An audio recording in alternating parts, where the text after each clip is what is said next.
Frank Omalape. The Nigerian National Petroleum Company Limited on Thursday projected that its profit for the 2022 financial year will be higher than 674 billion naira because efforts were intensified to actualize this during the financial period. It disclosed these at a sensitization workshop organized by the oil company in Abuja for the National Association of Nigerian Students with the theme Understanding the Nnpc Limited Post-PIA Petroleum Industry Act. Speaking on behalf of the firm, the Chief Corporate Communications Officer Nnpc Limited, Garibadin Mohammed, explained that in 2022, the company succeeded in breaking its 44-year financial loss records as it posted a profit of 287 billion naira that year. In October 2022, Nnpc Limited announced that it grew its profit after tax and asset from 287 billion naira and 15.86 trillion naira in 2022 to 674 billion and 16.3 trillion naira in 2021 respectively. Now, the company made this public in its group audit financial statement for the year ended December 31, 2021. On the essence of the workshop, Mohammed explained that it was organized in collaboration with the civil society to sensitize Nigerian students on the operations of the Nnpc Limited. And now, less than a day after the leadership of the Nigeria Labour Congress directed all its branches and affiliate unions to mobilize members of for a shutdown of all the branches of the Central Bank of Nigeria across the country over cash scarcity, the Apex Bank on Thursday evening met with the Labour Congress at the Labour House in Abuja. The Comrade Joe Ajero-led Congress had on Wednesday, while addressing journalists, said that activities in all branches of the CBN nationwide and the Abuja headquarters will be shut down on Wednesday next week due to the cash crunch in the country. Comrade Ajero had advised workers to stockpile food items as the industrial dispute with the CBN will be total, as Nigerians have been subjected to untold hardship occasioned by the scarcity of naira notes to attend to medical needs and other areas of need. The two-man allegation made up of the CBN Deputy Governor in charge of operations and the Deputy Governor in charge of economic policy told the NFC president that about 20 billion naira was pushed out on Thursday in a bid to address the hardship.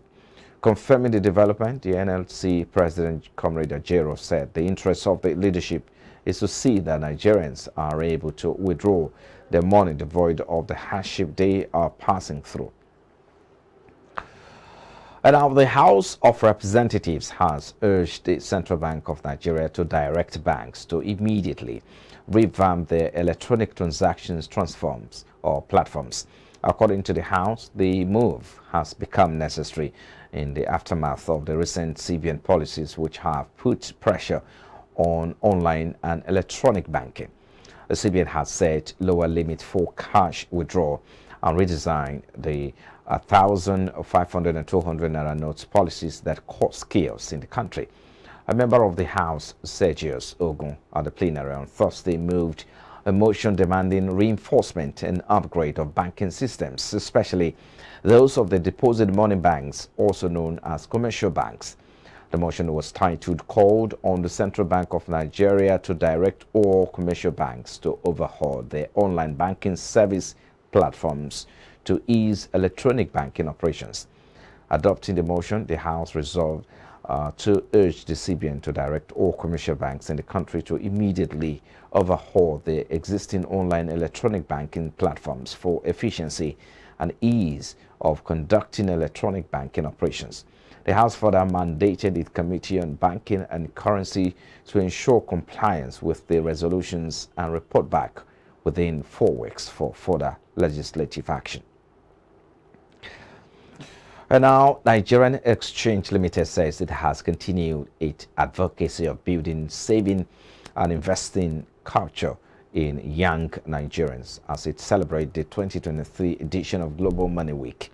He said the week was to raise awareness on the importance of ensuring that young people from an early age were financially aware and gradually acquiring the knowledge, skills, attitude, and behaviors necessary to make sound financial decisions and ultimately achieve financial well-being and financial resilience. In a statement, he disclosed that the Nigerian Exchange Limited, Securities and Exchange Commission, and Nigerian Exchange Regulation Limited partner with the Central Bank of Nigeria to educate over 100 students on the theme "Plan Your Money, Plant Your Future" to further enhance investor education and financial literacy. The divisional head, Capital Market Nigerian Exchange Limited, Jude Chiemeka, emphasized on the need to guide children on their formative years to be responsible citizens in the future, noting that choices they make today will have a significant impact on their future. And speaking on their exchange, Nigerian Exchange-led financial literacy initiative, Chiemeka noted that beyond offering a range of educational resources, the exchange had a comic book series named Nigerian Exchange Stocktown, with the goal of using illustrations to raise the next generation leaders who were financially aware, responsible, and skilled economic citizens. In the meantime, the Lagos Chamber of Commerce and Industry has warned that it left unchecked the high inflation may further constrain production, lead to a steeper rise in poverty figures, frustrate economic growth, and lead to higher unemployment and non-competitive export. In a statement signed by its Director General Chinyere Almona, the Chamber said the sustained upward trend in the general price level in recent times has had significant but bothersome impacts on the household and business sectors. According to LCCI, apart from eroding purchasing power, the inflation surge in the country has led to inventory stock buys. The statement said in part that it left unchecked the high inflation may further, or if left unchecked, the high inflation may further constrain production, lead to a steeper rise in poverty figures, frustrate economic growth, and lead to higher unemployment rate. The statement further said that there was an urgent need for monetary and fiscal authorities to find an effective mix of measures and policies to thwart the worry some trend inflation, especially staple food prices. Speaking in an interview, the Deputy President of the Lagos Chamber of Commerce, Gabriel Dahosa, noted that the micro, small, and medium-scale businesses had been the hardest hit by the country's continuous inflationary pressure. And moving away from there now, the Harvard Kennedy School Alumni Association of Nigeria has called on the incoming government to be people-focused and build an enabling environment for the private sector to thrive. Speaking at a dinner hosted by Harvard Kennedy School Alumni Association of Nigeria to welcome 64 students from 24 countries who embarked on the Africa Policy Trek to Lagos, its president, Mrs. Adora Ugu, said the trek means that they will be meeting people from different countries in Africa, and in this case, they have done Nigeria and Ghana. Speaking at the event, former chairman of Federal Inland Revenue Service and alumnus of the school, Mrs. Ifweko Omoigwe Okauro, advised the incoming government to create people-friendly policies for economic development. She said the policy is at the heart of preparing a better quality of life for every Nigerian, and what the country must do should translate to a high level of disposable income to live at the very minimum a decent life. Mrs. Omoigwe Okauro said the incoming government should therefore build an enabling environment for the private sector to thrive. The Minister of Aviation, Senator Hadi Sirika, has said the federal government will complete the ongoing concession of some international airports and the launch of Nigeria Air before May 29th. He spoke against the backdrop of the various controversies and litigation surrounding the National Carrier Project and Airport Concession Program. The minister was speaking on the ongoing National Aviation Stakeholders Forum 2023 in Abuja.